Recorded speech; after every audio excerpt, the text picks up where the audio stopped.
पट्टाय पुट्ठावियेगे नियट्टन्ति मंदा मोहेन पाउडा अपरिग्रह भविष्यामो समुत्थाय लद्धे कामे अभिगाहै अनाणाये मुनिनो पडिले हन्ति इत्थ मोहे पुनो पुनो सन्ना नो हव्वाये नो पाराये विमुक्ता हुते जना जे जना पारगामिनो लोभं अलोभेन दुगुञ्छमाणे लद्धे कामेनाभिगाहै विना विलोभं निखम एस अकम्मे जानै पासै पडिले हाय नावकंखै एस अणगारित्ति पवुच्चै अहो यराओ परितप्पमाणे काला काल समुत्थाई संजोगट्ठी अट्ठालोभी आलुम्पे ससक्कारे विनिविट्ट चित्ते एत्थ सत्थे पुणो पुणो से आय बले से नाई बले से मित्त बले से पिच्च बले से देव बले से राय बले से चोर बले से अति बले से किबिण बले से समण बले इच्छेहिं विरुवरुवेहिं कज्जेहिं दंड समायाणं संपेहाये भया कज्जयी पावमुखुत्ति मन्नमाणे अधुवा आसंसाये तं परिन्नाय मेहावि नेव स्वयं एहिं कज्जेहिं दंडं समारंभिज्जा नेव अन्नम एहिं कज्जेहिं दंडं समारंभाविज्जा एहिं कज्जेहिं दंडं समारंभन्तमपि अन्नं न समनुजानिज्जा ए समग्गे आर्येहिं पवेये जहेत्थ कुशले नोवलिं पिज्जासी तिबेमी। द्वितीय अध्ययन का द्वितीय उद्देशक समाप्त।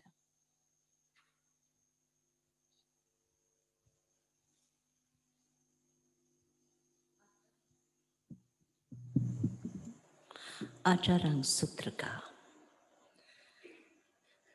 द्वितीय अध्ययन द्वितीय उद्देशक लोक विजय।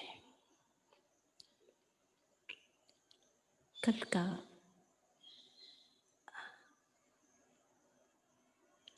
प्रथम द्वितीय अध्ययन का प्रथम उद्देशक उस विषय में और आज के दूसरे उद्देश्य के विषय में थोड़ी मिलकर के बात करेंगे।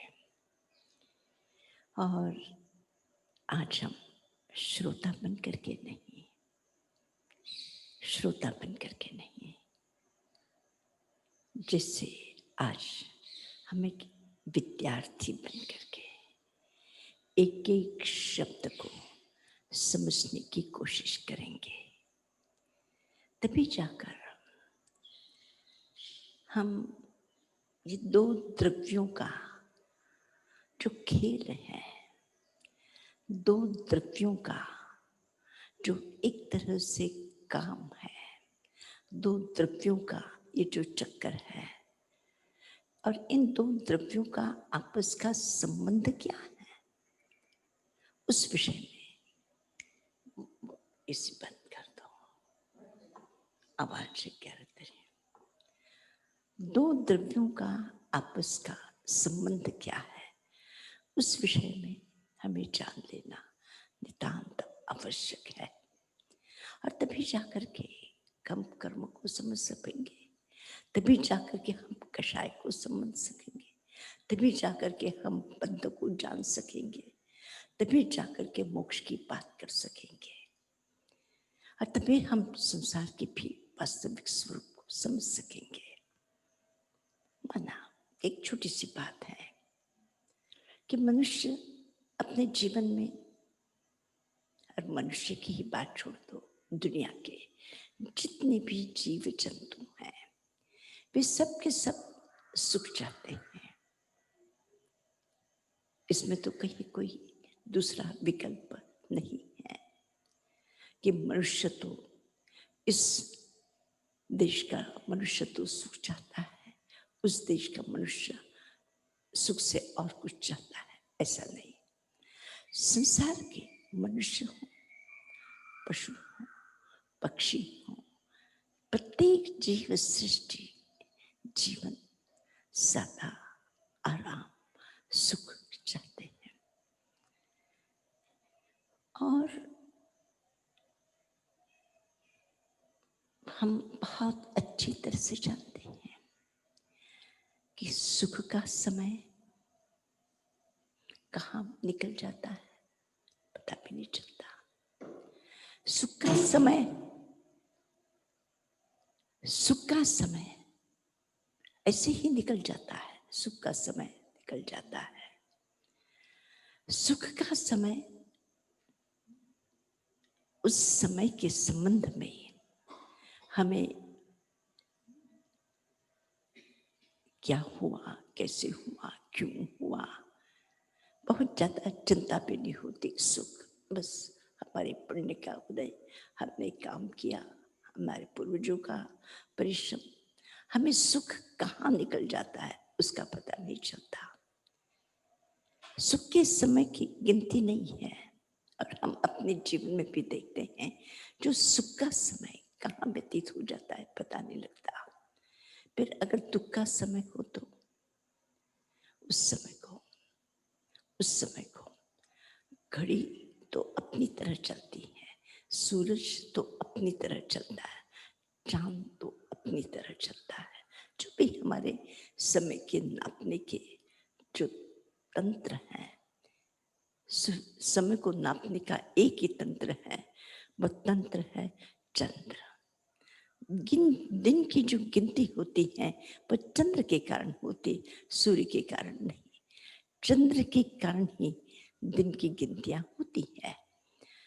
तो जो समय को नापने का तंत्र है जैसे चलता है वैसे चलता है, उसमें उनके समय में कहीं कोई अंतर नहीं होता। लेकिन हमारी गिनती में अगर सुख का समय होता है वह शीघ्र पार हो जाता है, और दुख का समय होता है सरकता नहीं, वह बहुत मुश्किल होता है। यह सुख दुख का अनुभव कौन करता है? आप सब चुप बैठ जाइए। अब जिसको करना करने, आप चुप बैठ जाइए। सुख दुख का संवेदन कौन करता है? सुख दुख के संवेदन की क्षमता किसकी है, किसके पास है? शरीर करता है, शरीर करता है, पुद्गल द्रव्य करता है। सुख की संवेदना पुद्गल द्रव्य को, तो पुद्गल द्रव्य पर जीव द्रव्य है या अजीव द्रव्य है? पुद्गल द्रव्य कौन सा द्रव्य है? कौन सा द्रव्य है?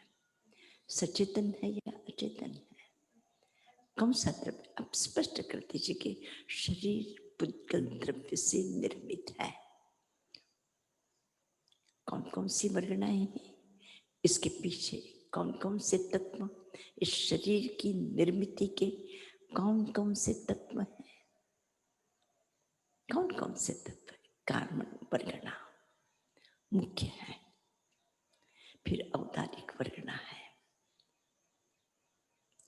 तेजस वर्गणा है। तेजस वर्गणा क्या काम करती है कि जिन पुद्गलों को, जिन परमाणुओं को, जिन परमाणु की वर्गणाओं को यह ग्रहण करता है, वो जो ग्रहण करने के बाद में उस विभाग में जो विभाजन करने का काम है वह तेजस वर्गणा करती है।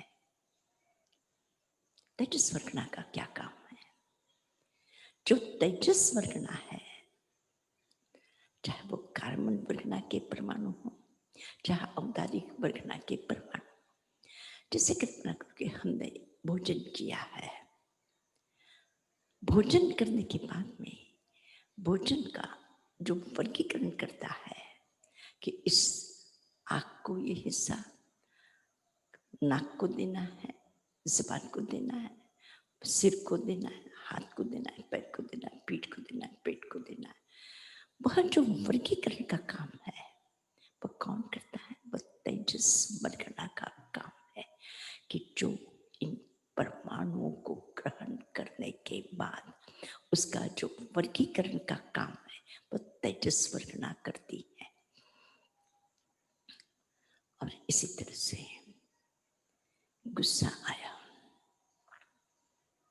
लोभ आया, और उससे जो कार्बन वर्गना के परमाणुओं को किसने ग्रहण किया है? किसने ग्रहण किया है? कार्बन वर्गना के परमाणु को किसने ग्रहण किया है? बस यही बस समझने जैसा। शरीर गुस्सा करता है। कौन करता है गुस्सा? कौन करता है गुस्सा?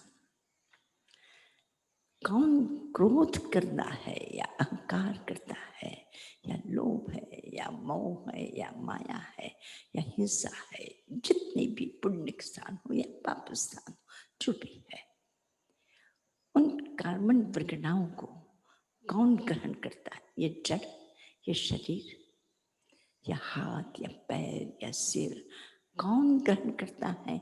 उन आकाश प्रदेश में से उन परमाणुओं को कि मैंने आज क्रोध किया था जिससे मेरा मन बहुत भारी है, मुझे दुख हो रहा है। वो जो परमाणु का अंदर का वो किसने ग्रहण किया? शरीर ने ग्रहण किया। शरीर तो पुद्गल है, जड़ है। और अगर ये शरीर तेजस वर्गना को ग्रहण कर सकता है, कार्बन वर्गना के परमाणुओं को यह शरीर ग्रहण कर सकता है, तो कर्म किसको बंधेगा? शरीर को। और आत्मा अमूर्त तत्व है। आत्मा अमूर्त तत्व है। वह अमूर्त तत्व इन संसार के परमाणुओं को अपने साथ में बांधने की क्षमता उस चैतन्य में है।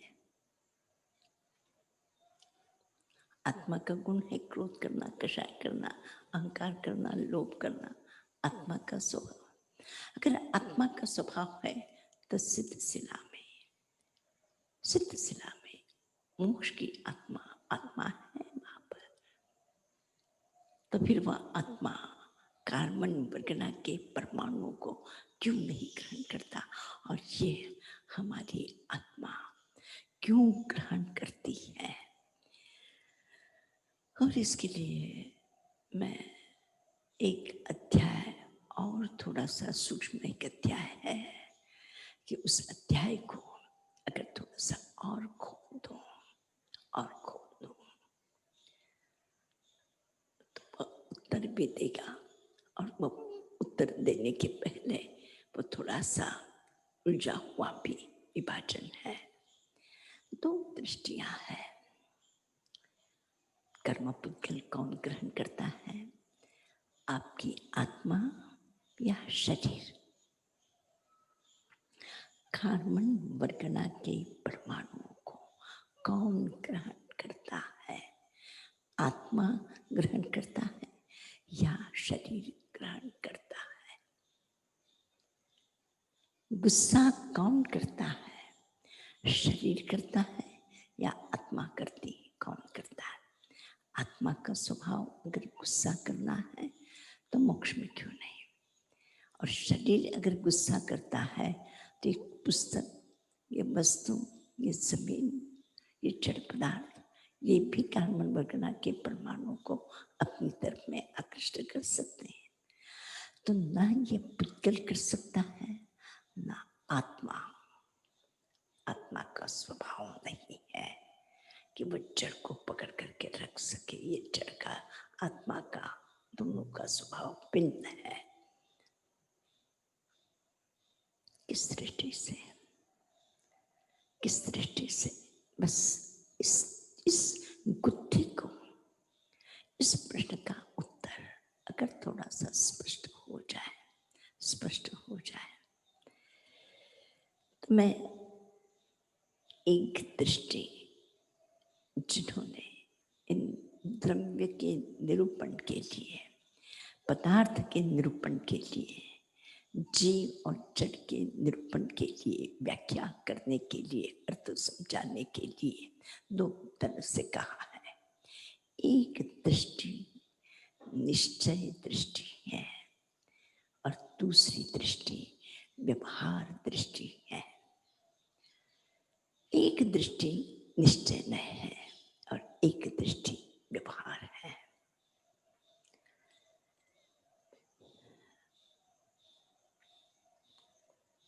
किसे कहते हैं व्यवहार और किसे कहते हैं निश्चय।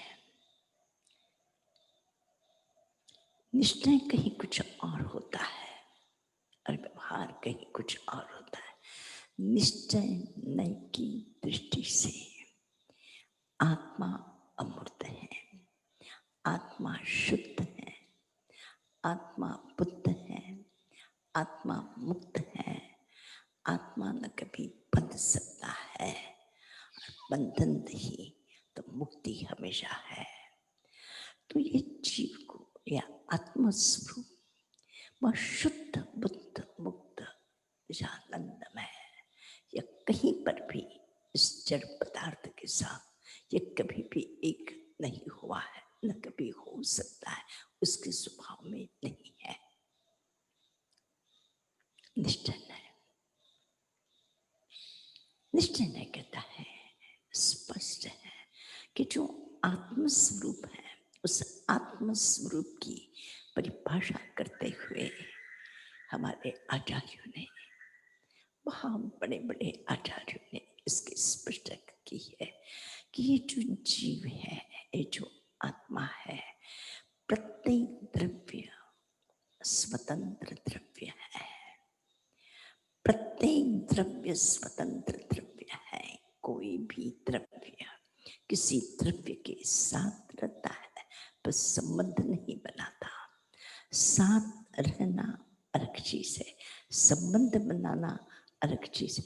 संबंध नहीं बनता है, कोई द्रव्य किसी के साथ में बदलता नहीं है, न वह एक होता है न मिक्स होता है। जैसे पानी और दूध एक हो जाता है, ऐसा कोई कर्म और कोई आत्मा आपस में एक में एक नहीं होते। निश्चय नहीं की दृष्टि से स्पष्ट समझ लें कि निश्चय नहीं की दृष्टि से, निश्चय नहीं की दृष्टि से कोई किसी का कोई उपकार कर दे, कोई किसी का नुकसान पहुंचा दे, कोई किसी का भला कर दे, कोई किसी को कष्ट पहुंचा दे, कोई किसी को, कोई द्रव्य किसी द्रव्य का कुछ भी नहीं कर सकता, न सुधार सकता है न बिगाड़ सकता है। आत्मा अपने आप में एक विशुद्ध शुद्ध स्वरूप आत्मस्वरूप, शुद्ध स्वरूप आत्मस्वरूप है। इस आत्मस्वरूप को अगर जान लेते हैं और इसी तरह से एक दूसरा नय है, जिस नय को व्यवहार नहीं कहते हैं, व्यवहार नहीं कहते हैं। जिस व्यवहार नय में हम बात करते हैं, हम बात करते हैं, हम विचार करते हैं, हम कहते हैं निश्चय नय, एक व्यवहार नय। व्यवहार नय का अर्थ है मैं चलता हूँ, मैं चलता हूँ। चलते कौन है? चलते कौन है? कौन चलता है? पैर चलते और आप कहते मैं चलता, पेट तो नहीं चलता, हाथ तो नहीं चलते। चलने की क्रिया किसमें है? पैरों में। पर हम कहते हैं मैं चलता हूँ, मैं बोलता हूँ। बोलता कौन है? बोलता कौन है? मुंह बोलता है, तो फिर उस मैं का और उस पैर का, मैं का और हाथ लिखते हैं, तो हाथ का और मैं का, मैं लिखता हूँ, तो हाथ का और लिखने का संबंध क्या है? हाथ अलग, पैर अलग, जबान अलग, मुंह अलग, सिर अलग, कान अलग, शरीर का एक एक अवयव अलग अलग है। तो फिर मैं चलता हूँ, मैं उठता हूँ, मैं बैठता हूँ, ये मैं कौन है जो उस पर अपनी मालकियत जमाता है? ये मालकियत करता है, अपना अधिकार बताता है। मैं क्रिया करता हूँ, मैं क्रिया करता हूँ, मैं खाना बनाता हूँ, मैं खाना बनाता हूँ, मैं खाना खाता हूँ। बनाने वाला हाथ, चबाने वाला मुंह, बढ़ता है पेट, मेहनत कोई और करता है। और इस तरह से इतनी विभिन्नता में उस मैंने अपने आप को सभी जगह अपने आप को जहां वहां जाकर के अपना एक तरह से अधिकार जमा लिया है। और वह अधिकार सही है कि गलत है? वह अधिकार सही है कि गलत है? और अगर हम मुंह बोलता है, हाथ लिखते हैं, पैर चलते हैं, शरीर नाक श्वास लेता है, कान सुनते हैं, जानते हैं हम, कान सुनते हैं, आंखें देखती हैं। शरीर का प्रत्येक अवयव अपनी अपनी क्रिया को संपन्न करता है। क्रिया अपना काम करती है, लेकिन क्रिया का कर्ता, वह जो अंदर में मैं बैठा, वो मैं कौन है? आत्मा है। शरीर के भीतर का संयंत्र, जो तंत्र है या जो यंत्र है, उसका जो संचालन, और संचालन तो शरीर का प्रत्येक अवयव अपनी क्रिया करता है। लेकिन उन तमाम क्रियाओं में मैं करता हूँ, मैं करता हूँ, मैं करता हूँ, मैं करता हूँ। वो जो मैं करता हूँ, मैं क्रोध करता हूँ, मैं अहंकार करता हूँ, मैं अज्ञानी हूँ, मैं बंधा हूँ, मैं मोक्ष में जाने का प्रयत्न करता हूँ, मैं संसार के बंधनों से दुखी हो गया हूँ, संसार के बंधन से मुक्त होना चाहता हूँ। ये मैं, बस ये जो मैं है, बस मैं नहीं, एक भाव। शरीर ने कोई भ्रम पैदा नहीं किया है, शरीर का कोई भ्रम नहीं, भ्रम ये मैं करता है, मैं करता कुछ नहीं है। और यही कारण है कि जब आप छोटे थे तब भी आप मैं कहते थे, थोड़े बड़े हुए तब भी मैं कहते हैं, फिर थोड़े और बड़े हुए तब भी मैं कहते हैं, और बड़े, जितने भी बड़े उतने मैं। शरीर बड़ा होता है, लेकिन आपने देखा आपका मैं कितना बड़ा हुआ। शरीर तो 40, 50, 60, 70, 80 वर्ष का हो गया है, मैं कितना बड़ा हुआ? मैं को गिना आपने? मैं को गिना कि कितने साल का हो गया है मैं? शरीर कितने साल का हुआ, लेकिन मैं क्या पता है मैं कितने साल का हुआ? आज जो बचपन में मैं था और बड़े होने के बाद में भी वैसे ही वैसे कि मैं तो बड़ा नहीं हुआ है। पर इसका अर्थ है कि मैं, जिसको आप मैं कह रहे हैं, वह ब्रह्म है, अवास्तविक है, अवास्तविक है। वह ऐसा ही है, अवास्तविक, कि जिस तरह से एक दर्पण है और दर्पण में जैसे चंद्र का प्रतिबिंब पड़ता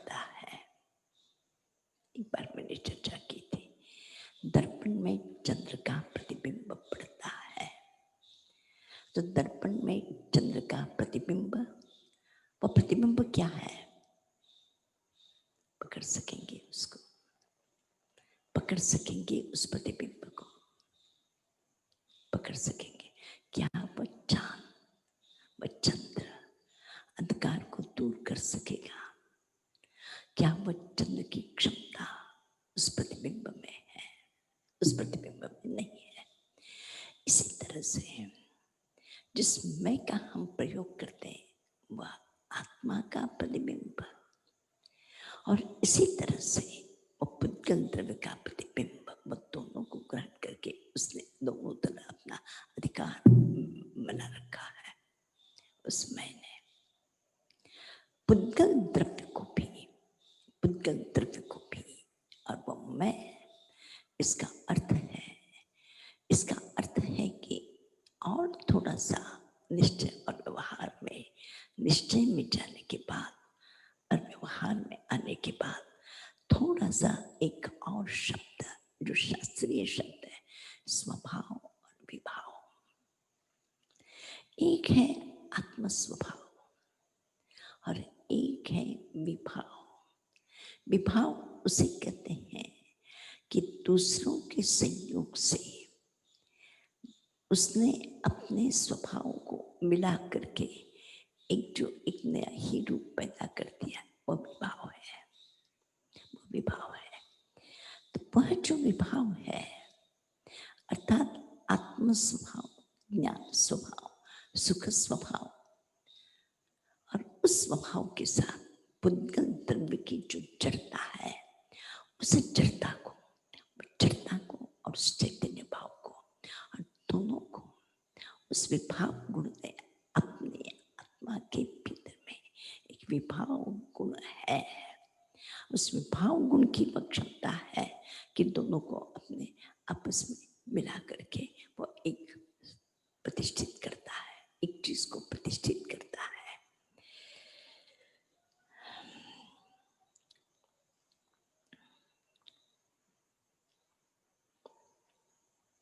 कठिन लग रहा है, कठिन है। शरीर है, अब मैं उसे एकदम सरल बना देती हूँ, सरल बना देती हूँ। हमारी अपनी भाषा में हम आसानी से इस बात को समझ सके, इस तरह से मैं करने की कोशिश करती हूँ। शास्त्र के शब्दों से थोड़ा सा अपने व्यवहार की भाषा में।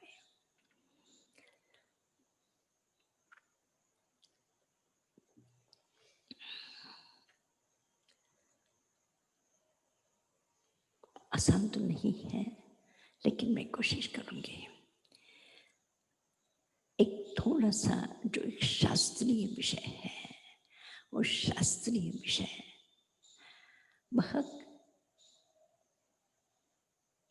बहुत आसानी से चलते चलते चलते एकांत ऐसी गहराई या ऊंचाई, उसका थोड़ा सा संस्पर्श अगले फिर अध्याय सरल है, अगले प्रकरण फिर सरल है।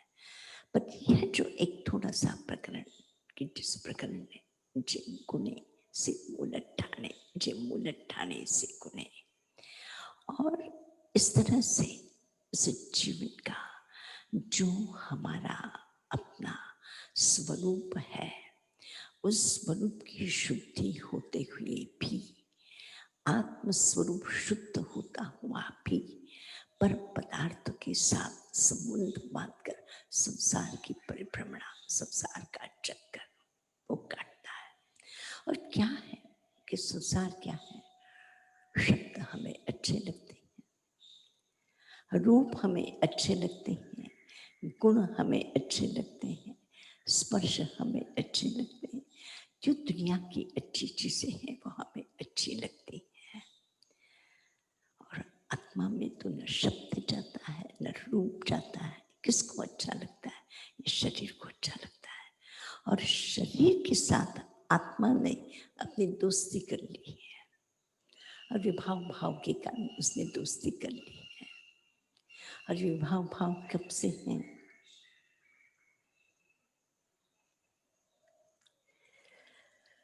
मैं आपसे, शास्त्र तो कहते हैं कि विभाव भाव अनंत काल से जीव के साथ जैसे स्वभाव अनंत काल से है, उसी प्रकार से विभाव भाव भी आत्मा के साथ अनंत काल से है। कोई कह सकता है कि ऐसे कैसे, अनंत काल से कैसे?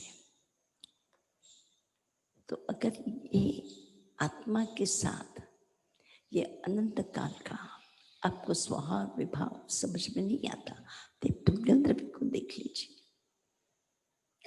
पुद्गल द्रव्य में देख लीजिए। पुद्गल भी कुछ ऐसे जो शुद्ध परमाणु है, जो आकाश में शुद्ध परमाणु है, वो कभी द्वेणु भी नहीं बने, कभी त्रिश्रेणु भी नहीं बने। ऐसे अनंत परमाणु संसार में है, और ऐसे कई परमाणु है कि जो आपस में मिलकर के छोटा होता है, टूट जाता है, फिर वो मिटता है, फिर कुछ फिर घड़ा बनता है, फिर अनाज बनता है, फिर पेड़ बनता है, फिर मनुष्य का शरीर बनता है, फिर पक्षी का शरीर बनता है। ये पुद्गल द्रव्य एक ही है, वही एक ही मिट्टी है। आपको पता है वो जो मिट्टी है, उस मिट्टी में, और आज जो जिस पृथ्वी पर हम हैं, वो वैज्ञानिक कहते हैं कि यह पृथ्वी का एक भी आधा इंच भी ऐसी जगह नहीं है जहाँ मनुष्य के 7 शरीरों का मलबा उस जगह पे रखा हो, न पड़ा हो। ऐसी एक भी इंच जमीन नहीं है। हर जगह पर ये मनुष्य के शरीर, इसमें समय, उसी में से अनाज पैदा होता है, उसी में से मनुष्य का शरीर पैदा होता है, उसी में से शरीर की विकृतियों में से जन्मने के बाद में पशु पैदा होते हैं, फिर उसके बाद पक्षी पैदा होते हैं, उसके बाद वनस्पति पैदा होती, और एक तरह से उसका जैसे परिभ्रमण होता है। ये कैसे होता है? कहते कि पुद्गल द्रव्य की कब से है ये? कि अनंत काल से है। अनंत काल से ये जो संसार बदलता है, कब से बदलता है? अनंत काल से। तो जैसे ये संसार अनंत काल से परिवर्तित होता है, उसी प्रकार से आत्मा भी उस विभाव भाव और स्वभाव भाव से अनंत काल से परिभ्रमण करता है। अब इन्होंने कहा कि अब क्या किया जा सकता है? हुआ कि यह जीव अनंत काल से दुख की यात्रा करते करते, संसार की यात्रा करते करते, संसार की अनंत परिभ्रमण करते करते करते करते, क्या ऐसा ही संसार चलता चला जाएगा? क्या संसार की अनंत यात्राएं अनंत काल तक ऐसी रहेगी? तो बस यही पे अगर भगवान कहते हैं तत्त परिणापवेया, बस एक तुम्हें एक समझ देती है, समझ देती है। मंदा मोहे न पाउला, अब तक मंद बुद्धि के, बिना सोचे समझे, मोह से आवृत होकर के बार बार अनाना ये पुट्ठा भी एगे नियटनते, उस संसार की इस परिभ्रमणा से अगर कोई मुक्त होना चाहे, उस दुख से, उस त्रासदी से, उस कष्ट से, उस संसार की परिभ्रमणा से अगर तुम मुक्त होना चाहते हो तो कर सकते हो। स्पष्ट उस जो संसार का ये जो व्यर्थ का भार है, उससे तुम मुक्त हो सकते हो। प्रारंभ पता नहीं है पर अंत पता है। प्रारंभ का पता नहीं है कि कब से हमने इस संसार की यात्राओं का प्रारंभ किस बिंदु से हमारी शुरुआत हुई है, कहाँ पे विभाव भाव, पर विभाव भाव क्यों? बोलिए तो स्वभाव है, ये तो एक नैसर्गिक है, या आत्मा के साथ लगा हुआ है। जैसे स्वभाव है उसी प्रकार से विभाव भी।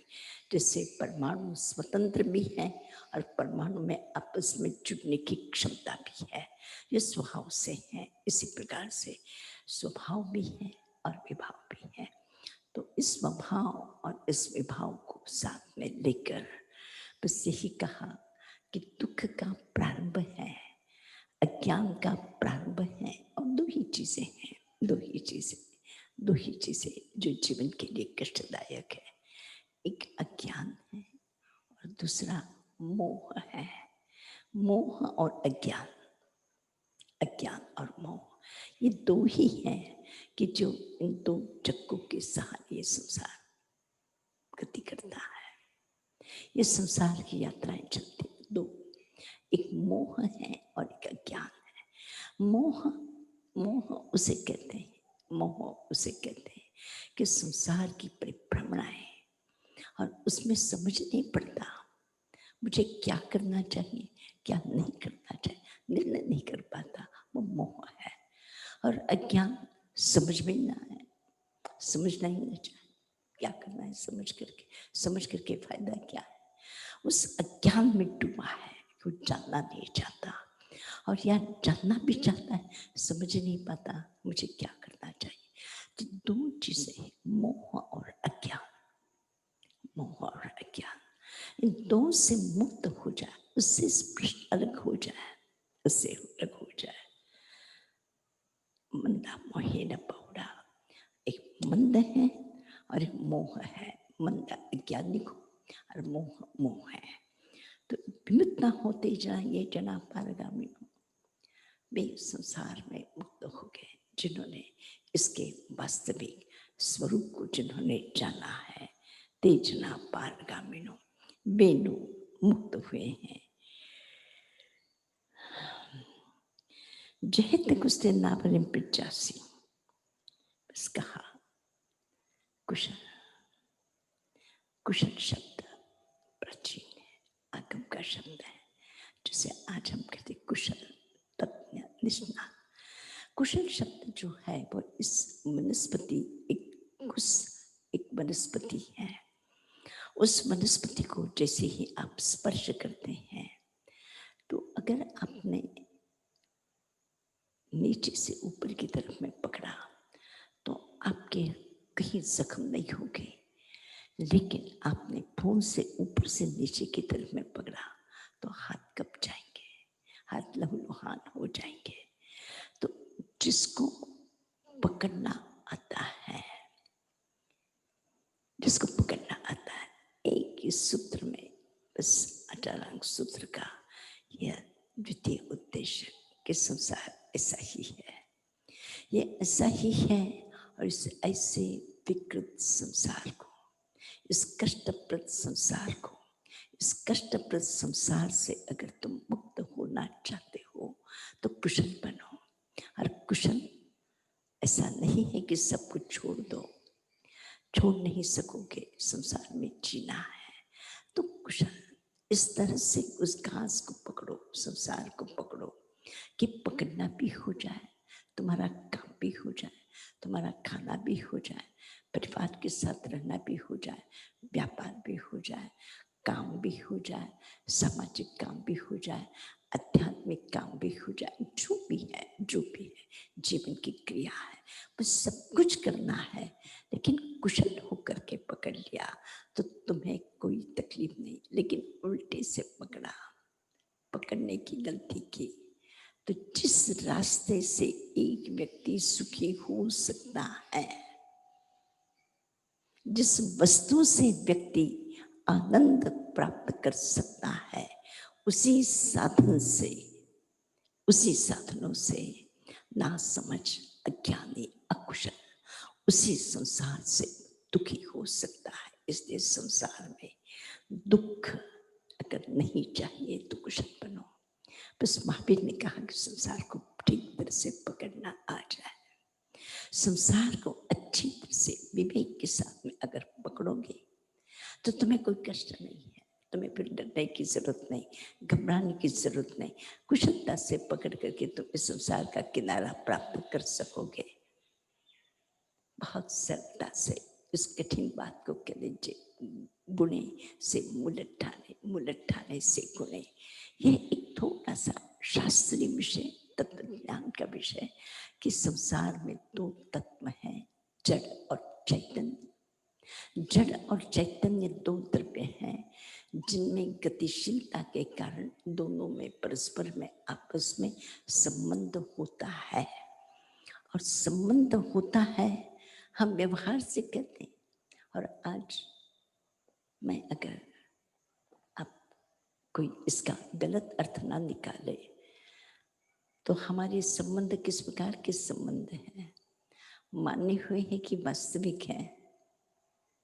ये मेरी माँ है, ये मेरे पिता है, ये मेरी बहन है, ये मेरे कौन है, चाचा है, ये मेरी पत्नी है, ये मेरे कौन कौन है, बहुत सारे रिश्तेदार हैं आपके, भांजी है, भांजा है, और पता नहीं कौन कौन से हैं। बहुत सारे संबंध। क्या संबंध कहाँ पे, किसी शरीर के किसी कोने पर, शरीर के कहीं कोई है, आपने माने हैं। इसी तरह से संबंध है। स्मरण रखना, ये शरीर का संबंध भी ऐसा ही है, कर्मों का संबंध भी माना हुआ है। ये सब माना हुआ है, ये संबंध सब माना हुआ है। लेकिन इन संबंधों को अगर तुमने कुशलता से पकड़ा है तो सुखी बन जाओगे, और नासमझी से पकड़ा तो दुखी बन जाओगे। इसलिए भगवान आपसे, हमसे, एक एक व्यक्ति से कहना चाहते हैं, संसार दुख नहीं है, संसार दुख नहीं है। संसार दुख का कारण तुम्हारा मोह है, तुम्हारा अज्ञान है। उस मोह और अज्ञान से तुम अगर मुक्त हो जाओ तो इस संसार के दुखों से भी मुक्त हो जाओगे और इस जीवन के दुखों से भी मुक्त हो जाओगे। मोह और अज्ञान ये दो ही ऐसे हैं जिसके कारण दुख तुम्हारे जीवन के साथ जुड़ा हुआ है। और दुख से मुक्त होना चाहते हो, मोह कम कर दो, आसक्ति कम कर दो, आसक्ति कम कर दो और समझने की सही कोशिश करो। 18 सूत्र का यह लोक विजय, लोक विजेता, संसार का विजेता, संसार का विजेता कौन बन सकता है?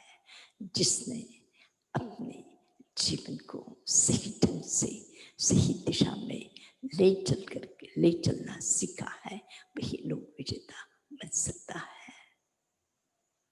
आज के इस अध्याय को यहाँ पे विश्राम दे करके आप लोगों के कुछ प्रश्न हैं, उन प्रश्नों को, कल के अध्याय के संबंध में भी कुछ प्रश्न हैं और आज भी अगर कोई आपके प्रश्न है तो मैं थोड़ा सा आप लोगों के लिए समय दे रही हूँ। आप प्रश्न पूछें। प्रश्न के लिए मैं आपको निमंत्रण दे रही हूँ। मते वंदामी ताई महाराज, रीता बोलो। મને પાછે કુશલ પાછે સમજાવો ને થોડોક એક્ઝામ્પલ આપો પ્લીઝ. किस तरह का? क्या? कुशल. कुशल, कुशल, कुशल, कुशल का कहते हैं कि काम करो पर उसके बंधन में ना फंसो। काम करो, काम की खुशियां बटोर लो, पर काम का कोई दुख या त्रास अपने साथ में मत लो। जैसे हम पढ़ाने का काम करते हैं, पढ़ाने का काम करते हैं तो पढ़ाने का काम करते हैं, रसोई का काम करते हैं, माँ खुशी हो जाए, किसी की भूख को मिटाने का सौभाग्य हमें प्राप्त हुआ है, आनंद ले लो उसका। और उसका जो त्रास है, उस त्रास को साथ में मत बात करके लेकर क्या जा रहे, थक गए, बेकार का इतना सब काम किया करके क्या फायदा हुआ। जिस काम को करने के बाद श्रम नहीं पर खुशी, प्रसन्नता, आनंद, समय की सार्थकता, जीवन की धन्यता, और जीवन में ऐसा कभी भी कोई भी मौका मिल जाए तो उस मौके को वापिस हाथ से न जाने का भाव, बस ये है कुशल होने का लक्ष्य, यह है कुशल होने का लक्षण। सबसे बड़ी बात है कि जो कुशल है, वह जो चेतना है, वह कुशल व्यक्ति कभी भी अपने जीवन के साथ विषाद और त्रास के साथ नहीं जीता, खुशी के साथ जीता। मोह ना हो, अज्ञान न हो, तो उसके जीवन की खुशियां ही खुशियां हैं। और बस कुशले नोवल पिंचासी कहते कि जो कुशल होता है वह संसार के कर्म बंध के भार से मुक्त होकर के जीता है, या तो द्वेष से। और मैं कहती हूँ दो चीजें मैं आपसे और इस प्रसंग में कहना चाहती हूँ कि एक है द्वेष और एक है राग। द्वेष और राग स्मरण रखना, राग और द्वेष, द्वेष को निकाल दो, राग अपने आप निकल जाएगा। राग की चिंता मत करो कि मुझे इस काम से प्रेम है, मुझे लिखने में प्रेम है, मुझे बोलने में प्रेम, मुझे पढ़ाने में प्रेम है, मुझे इस काम में खुशी है और किसी को खुश कर देती हूँ, मुझे खुशी हो जाती है। तो इसको, उस खुशी को, उस आनंद को अध्यात्म का ही एक अंग है, साधना का ही एक अंग है, भक्ति साधना का ही एक अंग है। और मैं आपसे कहना चाहती हूँ गौतम को महावीर के प्रति जो प्रेम था, गौतम महावीर के बिना, और जब महावीर गए तो छोटे बच्चे की तरह, उनकी उम्र छोटी न थी, वो भी काफी महावीर के समकक्ष थे, एज उनकी उतनी बड़ी थी। और ऐसा व्यक्ति फूट फूट करके रोता है कि जिस दुनिया में महावीर नहीं है उस दुनिया में मुझे क्या जीना है। इस प्रकार का इतना बड़ा साधन, पर उस आंसुओं को हमने पूजा की है, गौतम के उन आंसुओं की हमने पूजा की है, हमने गीत गाया है, हमने सम्मान दिया है। और हमें लगता है कि हमें भी मौका मिल जाए तो जब कभी उस महावीर की याद में हमारी आंखें गीली हो जाती है तो इससे लगता है धन्य है वह क्षण, धन्य है वह जीवन। तो उस राग की चिंता मत करो, बस मोह से दुख पैदा होता और अज्ञान से गलत बातें दिमाग में आती, ये दो चीजें उसको माइनस कर दो। वो कुशल व्यक्ति कर्म करेंगे तो बिना राग के कर्म नहीं होगा, मुझे करना है, उस कर्तृत्व भाव के साथ में कर्म करना है। तो कर्म करना ये शुभ भाव है, शुभ भाव है, और उससे कर्म बंद होता है, उसकी चिंता मत करो। और उसकी ताकत कितनी है, जो ताकत मोहनीय कर्म की है, मोहनीय नहीं है, जो ताकत ज्ञानावरण, तृष्णावरण और अंतराय की है, वह कहाँ है वेदनी कर्म की ताकत। वो तो एक हल्की फुल्की, वो तो बस बैठ गए और भगवान को स्मरण कर लिया और खत्म हो गया बस सब कुछ। इसलिए राग से होने वाले कर्म बंद की चिंता मत करो, वो अपने आप रास्ता निकालने का। आपको जो भी कुछ करना है, उस मोह, हमारा आसक्ति, हमारा दुराग्रह, हमारी पकड़, हमने किया है, हमारी मोहर, हमारी छाप, हम किया, इस तरह से वह जो भाव है वह साफ हो जाए, वह कुशलता है। टाइम आ रहा है। तैना मेरा एक प्रश्न है। बोलो। हाँ, मैं बोलूं? हाँ बोलो शर्पी जी। जी, मेरा प्रश्न है कि जब भगवान ने कहा मूर्छा परिग्रह बुद्धो, कि मूर्छा परिग्रह है, उन्होंने स्पष्ट कह दिया कि अटैचमेंट जो है, मूर्छा है, वो परिग्रह है। तो इसके बाद भी उन्होंने परिमाण मतलब उपभोग परिभोग परिमाण किया, वस्तु परिमाण किया और द्रव्यों की मर्यादा करने के लिए क्यों कहा? जब एक मूर्छा अटैचमेंट उन्होंने कह दिया है तो परिमाण का क्या अर्थ रह जाता है फिर? मूर्छा और परिणाम दो चीजें हैं राबी जी, बहुत समझने जैसी बात है। मूर्छा वस्तु के साथ जुड़ी हुई नहीं है, पहली बात। वह एक बहुत पुराना उदाहरण है तंदुल मत्स्य का। तंदुल मत्स्य का उस समुद्र में एक विशाल मगर और उसके आँख की पलकों के पास एक छोटा सा तंदुल नाम का मत्स्य। और मैं वहाँ उस जगह पे जब वो श्वास लेता है, मुंह खोलता है इतना बड़ा, तो सैकड़ों मछलियाँ उसके अंदर जाती है, और श्वास निकालता है तो सैकड़ों मछलियाँ निकल जाती है। पर छोटे से मछली क्या बेवकूफ है, अपने आप आ रही है, पकड़ लो और इसको ऐसे ही जाने देता है। छोटा सा जीव, छोटा सा जंतु, मूर्छा है उसकी, आसक्ति उसकी पकड़ है। तो वस्तु के साथ मूर्छा का कोई संबंध नहीं है। पहली बात, मैं एक छोटी सी एक लड़की, उसके पास में एक बड़ा पुराना सा एक कपड़ा और टूटा फूटा बर्तन। मैं उसको कई दिनों तक समझाती रही, तुम इसको छोड़ दो, तुम्हारे लिए और अच्छे बर्तन, अच्छे कपड़े हैं।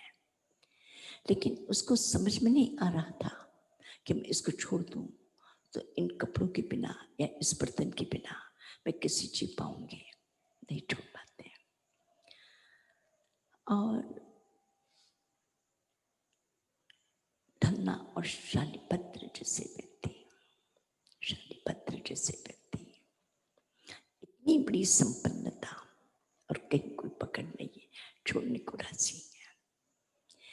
एक व्यक्ति एक टूटे फूटे बर्तन और फटे पुराने कपड़े को भी जो छोड़ने को राजी ना हो, एक व्यक्ति जो इतनी अपार संपदा का स्वामी और उसको छोड़ देता है।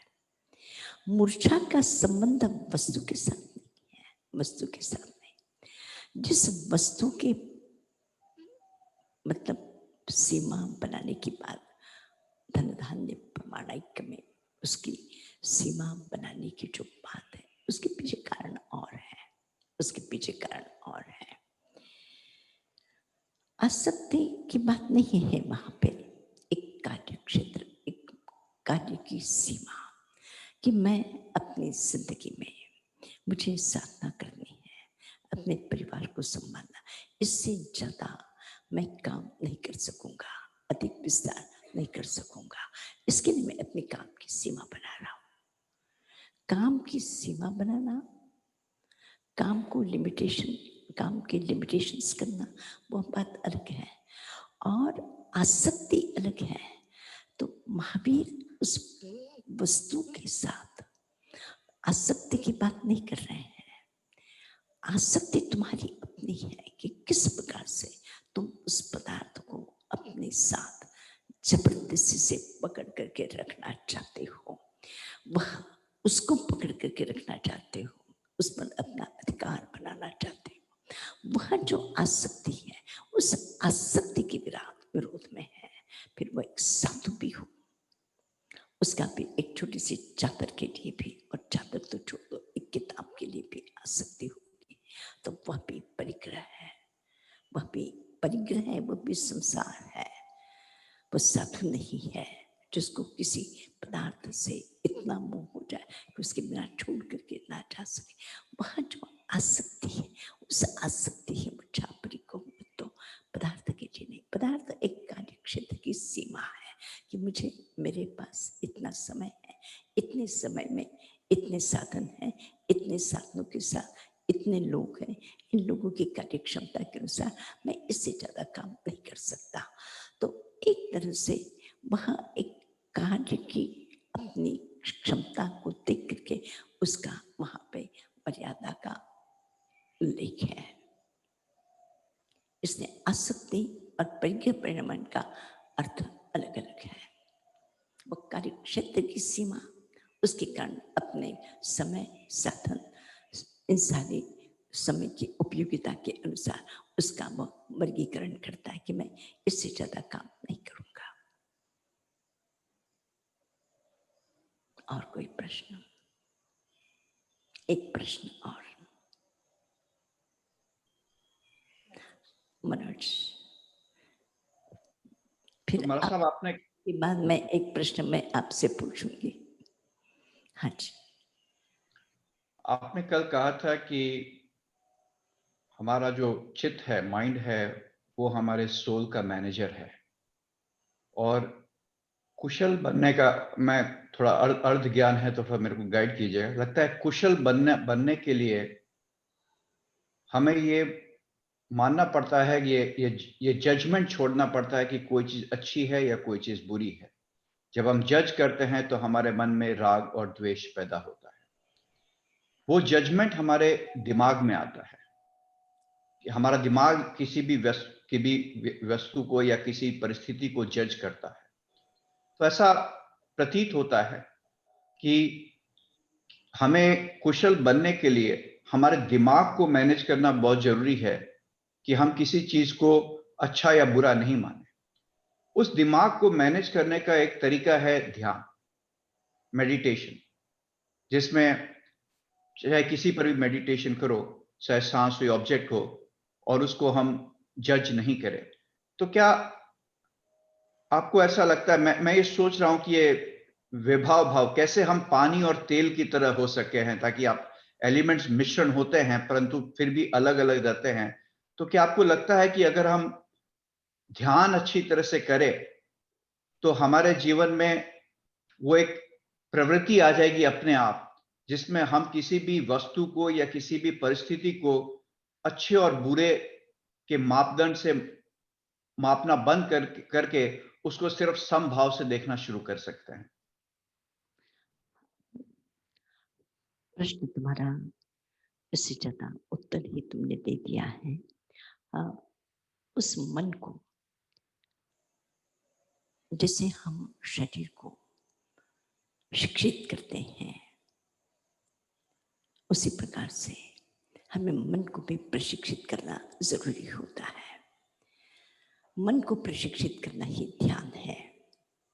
मन को प्रशिक्षित करना ध्यान है।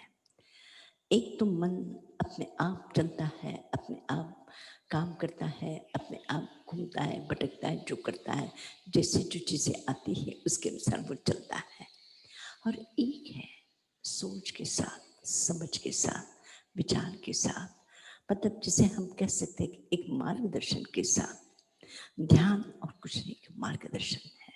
हम हमारे मन को जो हमें एक दिशा देनी चाहिए, उस दिशा का हमें पता नहीं है, और इस कारण उस मन को दिशा देना बहुत बहुत जरूरी है। जब वो ध्यान के माध्यम से हो सकता है, वो स्वाध्याय के माध्यम से हो सकता है, वो काम के माध्यम से हो सकता है, वो सेवा के माध्यम से हो सकता है।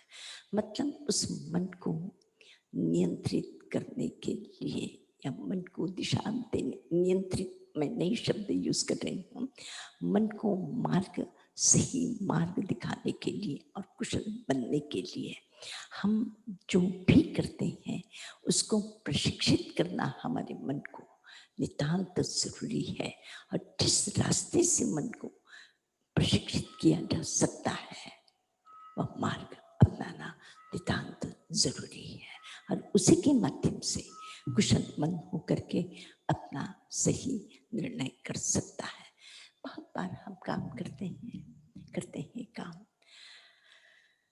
लेकिन काम करने के बाद में हमने कहाँ गलतियां की हैं और किस प्रकार से उन गलतियों को रोका जा सकता है, हम कभी सोचते ही नहीं। किया बात खत्म हो गई, टाइम पूरा हुआ बात खत्म हुई, काम पूरा हुआ बात खत्म हुई।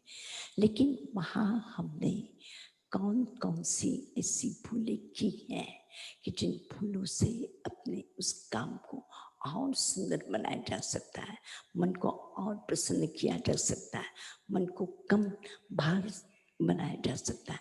इस विषय में हमें जो सोचना चाहिए, हमेशा सोचते नहीं। आया, काम किया, हुआ, चला, दिन पूरा हुआ, बात खत्म हो गई।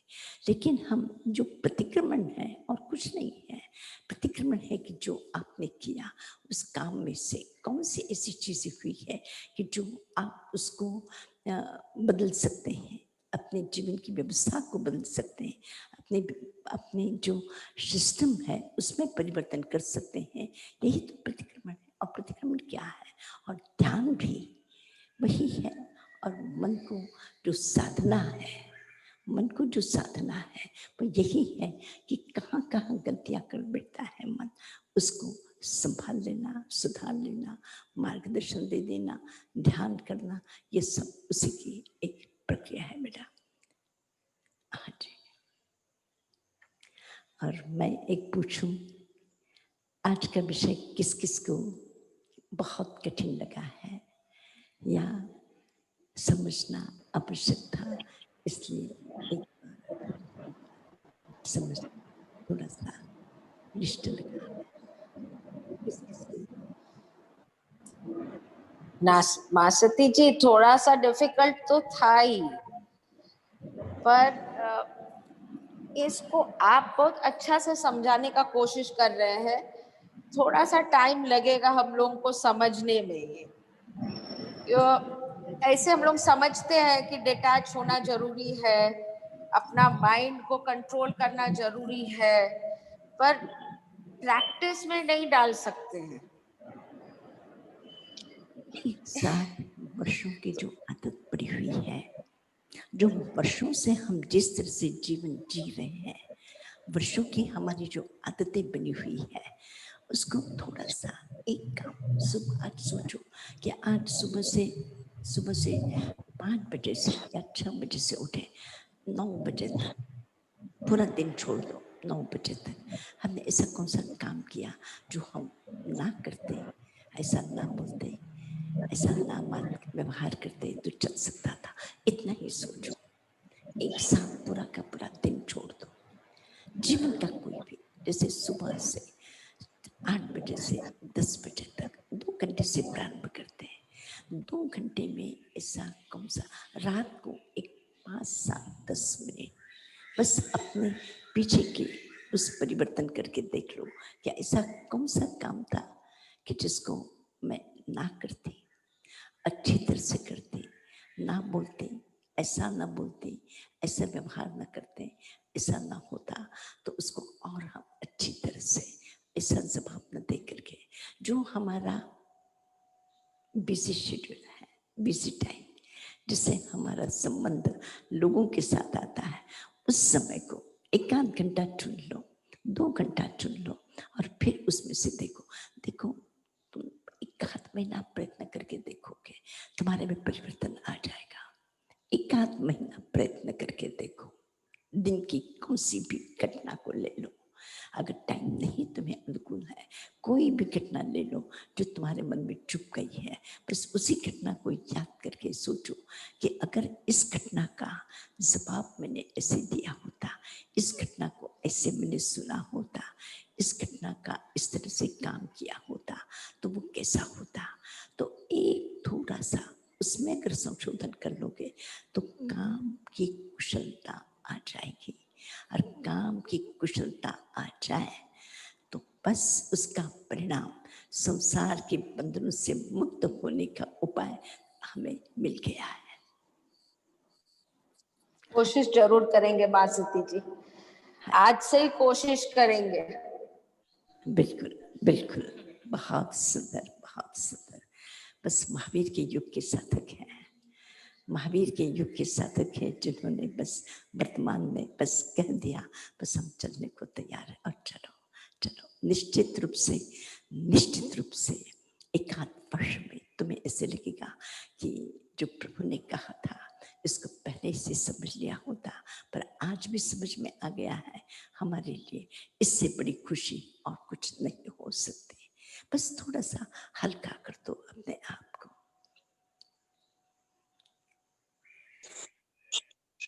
थोड़ा सा बस ये 6 द्रव्य में जीव और अजीव, जीव और पुद्गल, अजीव नहीं पुद्गल, जीव और पुद्गल, ये 2 द्रव्यों का ही एक जो जंगल है, ये जो जंगल है जिसमें हम फंसे हुए, उलझे हुए हैं, वो जंगल को पैदा करने में भी हम ही कारण हैं, और वो जंगल भी जो पैदा हुआ है वो तो है ही, उसमें हम ही कारण है।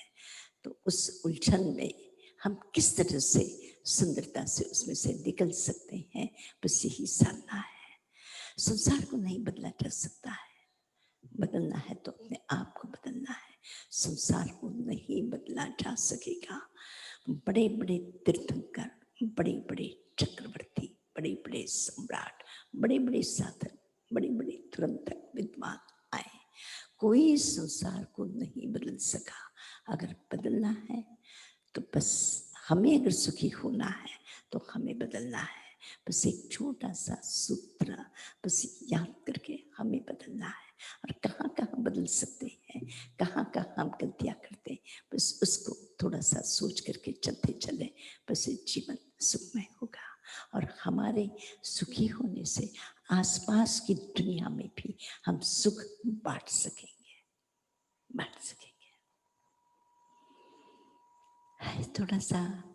थोड़ा सा वो हाथ जोड़ करके भगवान से आशीर्वाद ले लो और उसमें से मिल जाएगा, ऐसा नहीं है। बस तीर्थंकर महावीर की सबसे बड़ी बात है, सबसे बड़ी बात है, उन्होंने कहा कि बस नोवलिम पंचासी, तुम्हें इस बंधन से मुक्त होना है और तुम्हें इस जाल में नहीं फंसना है, तो तुम्हें खुद चलना है, तुम्हें खुद चलना है। उन्होंने नहीं कहा कभी कि आओ मैं तुम्हें हाथ पकड़ करके या अपने कंधे पर बैठा करके तुम्हें कहीं पहुंचा दूंगा। उन्होंने कभी या इस प्रकार का आश्वासन कभी जिंदगी में नहीं दिया। उन्होंने बस तुम्हें स्वयं कहा, एक भी कदम अगर चल सको जिंदगी में तो जिंदगी सार्थक है, ये जिंदगी सार्थक है, जीवन सार्थक है, जीवन आनंद और खुशियों का भंडार है।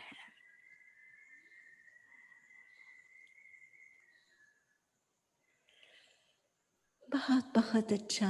फिर अगले सैटरडे फिर महावीर की युवावस्था। कल अपने महावीर का बचपन, और फिर जो अगले सैटरडे महावीर की युवावस्था। भगवान महावीर की जीवन जब वो बचपन पार किया तो युवावस्था में घर में बैठ करके क्या किया होगा, क्या किया होगा, बस उस विषय में अगले सैटरडे हम बोलेंगे। और फिर शाम को, सैटरडे शाम को और संडे शाम को फिर आचारांग सूत्र की बात अपनी करेंगे। आज इतना ही। हाँ जी, आशीर्वाद सबको। मथेन वंदामी तैमा। हाँ जी, बस आशीर्वाद है, बस सह लेना आज की बात को। मथेन वंदामी टाइमा, मथेन वंदामी। आशीर्वाद है, आशीर्वाद है। बस इतना ही सोच कि जैन तत्व ज्ञान बहुत मथेन वंदामी टाइमराज। हाँ जी, मथेन वंदामी बाप जी। आशीर्वाद है सबको, आशीर्वाद है, प्रेम आपसे। हाँ जी, आशीर्वाद। हाँ जी, मथेन वंदामी माँ, मथेन मथेन वंदामी टाइमराज। हाँ।